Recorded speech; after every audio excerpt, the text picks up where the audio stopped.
You're not only representing yourself, you're representing your local, you're representing your family, but you're also representing your conference.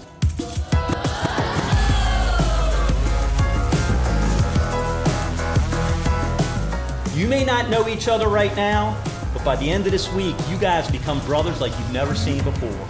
Well, there was 2 competitions before this. First, there was my local level, where I competed against 8 other 3rd year and 4th years. We had a in-house competition at our local. There was 6 members. I competed against 7 people the first round. There was 8 of us. The next competition was me versus Boston. It was a little one-on-one. It was Yankees versus Red Sox. Then we went to the Midwest, which was in Milwaukee. Went to the Western Canadian Conference. Won our Southwest Conference, and here I am today. Welcome to the 13th annual Master Apprentice Competition. Welcome to Seattle. As you see, we have a very unique mock-up this year, the Space Needle. I say walking in and seeing it look like the Space Needle is a little overwhelming. There's a lot of work, it looked like.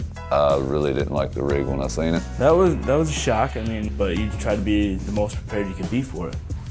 I mean, it looks cool, but I gotta insulate it. It was a little intimidating, but once you get into it and remember all your skills you've learned, everything kind of falls into place.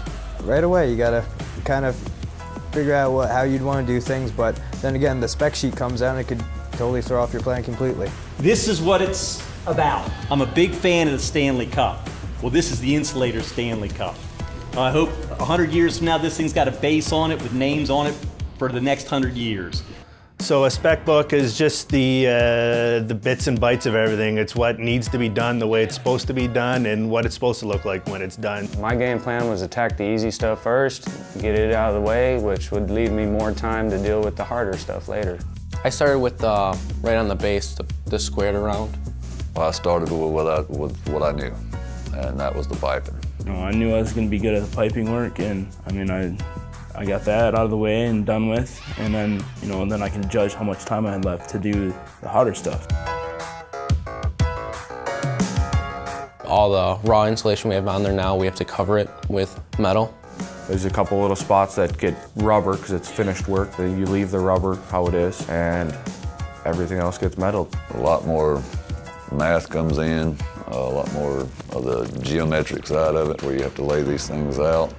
The guys who are really good at the metal work and the finishing, they should stand out. People with great imagination can flare things up, make the project look really good and unique. My concern is the written test is going to be probably my weak point. So I'll be going through all my books, making sure I got everything fresh and ready. Yeah, I brought my textbooks. All the competitors are pretty close. Instead of the last couple that I did, I had a little bit of advantage. Not here. They're pretty good. It's great to get to meet everybody, and in that room, I'm competing against everybody in there, and there's some amazing insulators in that room. Honored to have worked with them all. Honored to have met them, and hopefully we see them around on the job site one day. I think it's going to be a very tough competition, and if I run into you guys, I know I got a brother somewhere. I'm pretty confident, but everyone in that room, you can tell from the first day of installation, deserves to be in that room. Guys, it's been fun. I'm glad I got to meet them. You're all are great guys. You do great work. If you didn't, you wouldn't be here. It was an honor to compete with you. And may the best man win. Good luck, and have fun going home.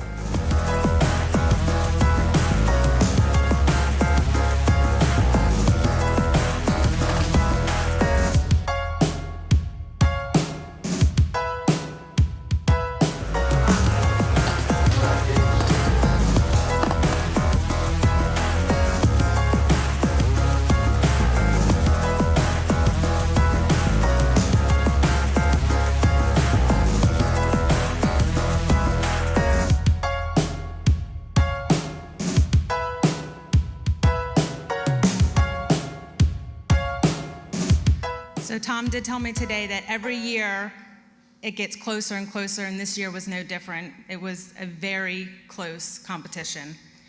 But without further ado, the 2015 Master Apprentice Competition winner is Luke Plowman.